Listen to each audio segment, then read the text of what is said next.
Hello friends, मैं अनन्या, आप सभी का स्वागत है हमारे यूट्यूब चैनल एलन अकेडमी में। आज हम बात करने वाले हैं यूनिवर्सिटी विट्स की, जो कि एक हमारा इंपॉर्टेंट टॉपिक है इंग्लिश लिटरेचर का। जो भी हमारे फ्रेंड्स कॉम्पिटिटिव एग्जाम्स की प्रिपरेशन कर रहे हैं, जो भी हमारे फ्रेंड्स ग्रेजुएशन कर रहे हैं, उनके लिए वीडियो काफ़ी हेल्पफुल रहेगी। इससे पहले भी मैंने कई वीडियोज़ अपलोड किए हैं काफ़ी राइटर्स पे, पोएट्स पे। आप चाहें तो उसे प्लेलिस्ट में जाके देख सकते हैं, आपके लिए काफ़ी हेल्पफुल होगी। तो आइए फ्रेंड्स स्टार्ट करते हैं। The university wits is a phrase used to name a group of the late 16th century playwright and pamphleteers who were educated at the University of Oxford and Cambridge। जो university wits है वो एक phrase है जिसका इस्तेमाल एक group के name के लिए किया गया है। जो ग्रुप है वो लेट 16th सेंचुरी का एक ग्रुप है प्ले राइट्स और पैम्फलेटियर्स का, जो एजुकेटेड है university of Oxford and Cambridge. मतलब शिक्षित कहाँ हैं वो लोग, जो ग्रुप के पार्ट हैं वो कहाँ शिक्षित हुए हैं, ऑक्सफोर्ड और कैम्ब्रिज यूनिवर्सिटीज़ में। नेक्स्ट पॉइंट देखते हैं। The pre Shakespearean dramatist of the Elizabethan age is known as university wits. They are so called because they were associated with the Cambridge and Oxford university. जो pre Shakespearean dramatist हैं Elizabethan age के, उनको हम university wits कहते हैं, ठीक है। और उनको सो कॉल्ड इसलिए, मतलब इनको ऐसा इसलिए कहा जाता है क्योंकि वो एसोसिएट करते हैं कैम्ब्रिज और ऑक्सफोर्ड यूनिवर्सिटी से। In this group there are 7 members. इस ग्रुप में 7 मेंबर्स हैं, मतलब ये जो ग्रुप है ये 7 मेंबर्स का है। The constellation of the university wits consist minus stars like. जो कॉन्स्टलेशन है, मतलब एक तरह से तारामंडल बोला गया है इनके ग्रुप को। उसमें कौन कौन लोग इसका पार्ट हैं, कौन 7 मेंबर उनके पार्ट हैं। तो first Thomas Kyd, Thomas Lodge, Thomas Nashe, George Peele, Robert Greene, John Lyly and Christopher Marlowe. ये 7 मेंबर्स हैं इस ग्रुप के। इनके नेम आपको याद होने चाहिए क्योंकि एग्ज़ाम में ये पूछ लिया जाएगा कि इनके मेंबर्स के नेम क्या हैं और कौन इनके मेंबर्स हैं, और सब्जेक्टिव होगा तो आपको इन सबके नाम मेंशन करने पड़ेंगे। In this group Christopher Marlowe and Thomas Nashe and Robert Greene, they were from Cambridge university. इस ग्रुप में जो क्रिस्टोफर मार्लो हैं, थॉमस नैश हैं और रॉबर्ट ग्रीन है, ये कैम्ब्रिज यूनिवर्सिटी से बिलोंग करते हैं, मतलब पढ़े हैं। और जो John Lyly and Thomas Lodge and George Peele हैं, ये ऑक्सफोर्ड यूनिवर्सिटी के हैं। बट जो थॉमस केड हैं, ये किसी भी यूनिवर्सिटी से बिलोंग नहीं करते। Thomas Kyd was not from any of these university but still he counted in university wits. वो किसी भी यूनिवर्सिटी से बिलोंग नहीं करते, किसी भी यूनिवर्सिटी में नहीं पढ़े, बट उनको फिर भी यूनिवर्सिटी विट्स में काउंट किया जाता है। All of these revolve around the central figure Christopher Marlowe. जितने भी मैंने नेम बताया, ये सभी सेंट्रल फिगर जो हैं क्रिस्टोफर मार्लो हैं, उनके ही आसपास अराउंड रिवॉल्व करते हैं, घूमते हैं चारों ओर। The term University Wits was not used in their lifetime, but the term University Wits was coined by George Sainsbury, a 19th century journalist and author.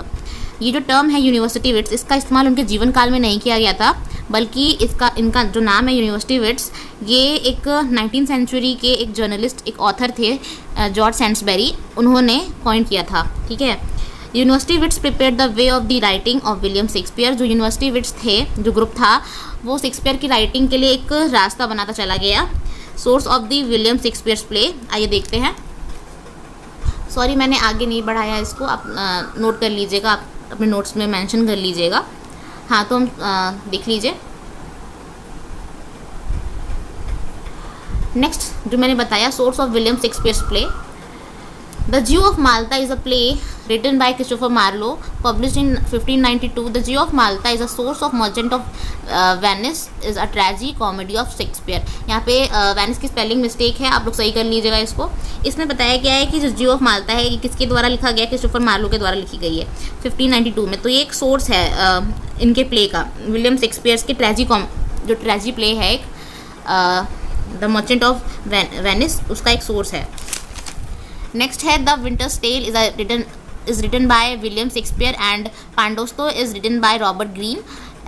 In 1588 is the source of the Winter's Tale। जो Winter's Tale है, जो William Shakespeare ने लिखी है, वो पांडोस्तो से इन्होंने एक एज अ सोर्स लिया है।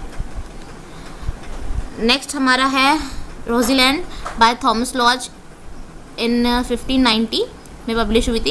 Is a source of as you like it by William Shakespeare. As you like it जो विलियम शेक्सपियर ने लिखा है, उसका सोर्स क्या है, रोसेलिनेड।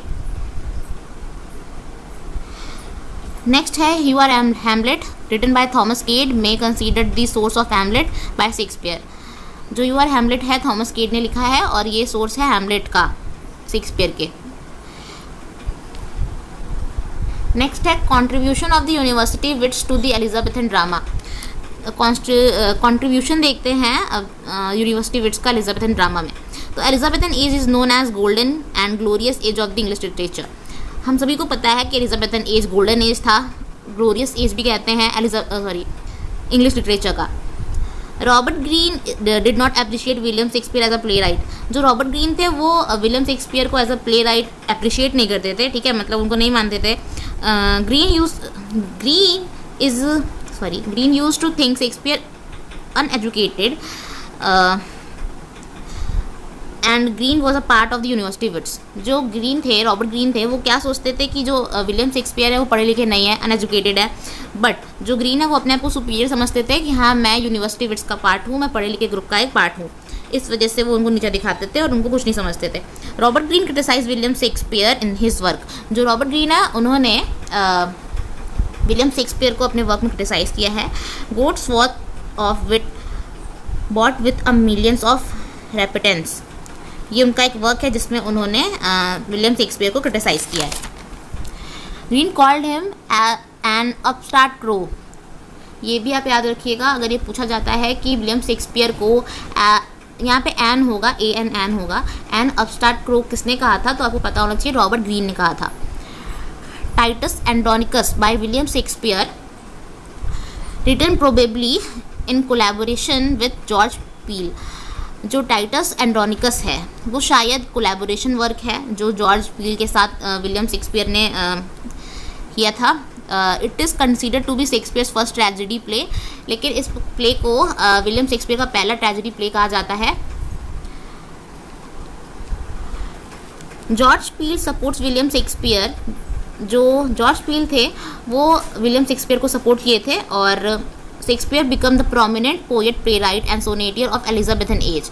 जो शेक्सपियर थे वो एक प्रमुख पोएट, मतलब प्रोमिनेंट पोएट, प्ले राइट और एक महान सोनेटियर थे एलिजाबेथन एज के। तो थैंक यू फ्रेंड्स। अगर वीडियो आपको पसंद आई तो वीडियो को लाइक, शेयर, सब्सक्राइब जरूर करें और शेयर भी करें अपने फ्रेंड्स में। आगे भी आप लोग के लिए ऐसी वीडियो